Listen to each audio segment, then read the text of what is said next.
Welcome to New Strength. I'm Christina Cook-Lee. New Strength is a daily devotional offering hope and encouragement to people who are trying to get and stay free from depression and or dependency. If you're viewing directly on YouTube, you can read along with me. By clicking the description area below the screen, you'll see that all the words are there for you. And if you're on my New Strength blog, of course the words are there for you as well. Thanks for joining me. Our topic is legacy. The focus, embracing your life as a legacy. Our scripture is Jeremiah chapter 1, verse 5 from the New International Version of the Bible. Before I formed you in the womb, I knew you. Before you were born, I set you apart.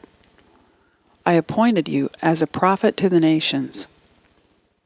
I believe this verse was written for you personally. You might automatically think, yeah, right. This was written thousands of years ago about somebody else, not me. Well, I differ on that philosophy. Please stay with me and keep listening.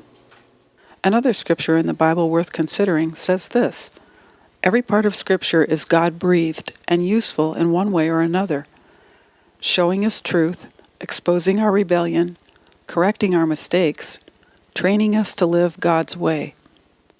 Try imagining your life was truly ordained, that God saw possibilities in you even when you were still in your mother's womb. He saw you as someone who would have successes and failures, someone who would possibly be tempted to give up. He knew you would question at times why you were born, but most importantly, He saw you as someone He could use as an example to others, just like He used a person who lived in Bible times named David. David was a simple shepherd boy. He had 7 or 8 brothers and a couple of sisters. He was the youngest son of a man named Jesse. David was singled out by the prophet Samuel and anointed as king of Israel while he was literally in a field watching sheep. Several years went by before he actually reigned as king. In the meantime, he was still a shepherd, who was also a musician, who also killed a giant with a sling and a stone because he called on God for help. During his younger years, David was brought before King Saul to play the harp. Even though the king was pleased with David's musical ability and trusted David to be his armor-bearer, later he became extremely jealous of David. In the years that follow, David spends a lot of time running for his life because King Saul wants to kill him. When he finally becomes king, David goes through several marriages. He commits adultery with another man's wife, and she becomes pregnant. David arranges for the man to be killed in battle. When the baby is born, it dies. One of David's grown sons rebels against him and tries to kill him. David struggles with depression. David has physical problems, open sores that won't heal. He wins many battles. He writes songs for God based on his experiences. He adds other people's compositions to his own and creates a collection of songs called the Psalms. David's life is a long list of failures and successes. God calls David the apple of His eye. David is the father of Solomon, who is known as the wisest man who ever lived, who also succeeded his father as king. David is one of the ancestors of Jesus Christ.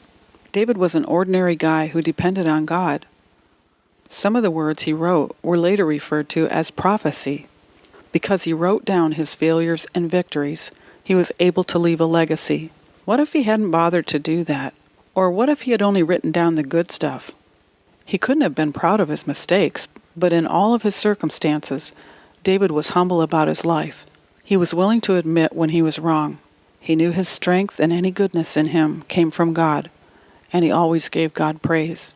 Declaration: I will embrace the sum total of my failures and successes as the legacy of my life, knowing that both the bad and the good are a part of my whole story.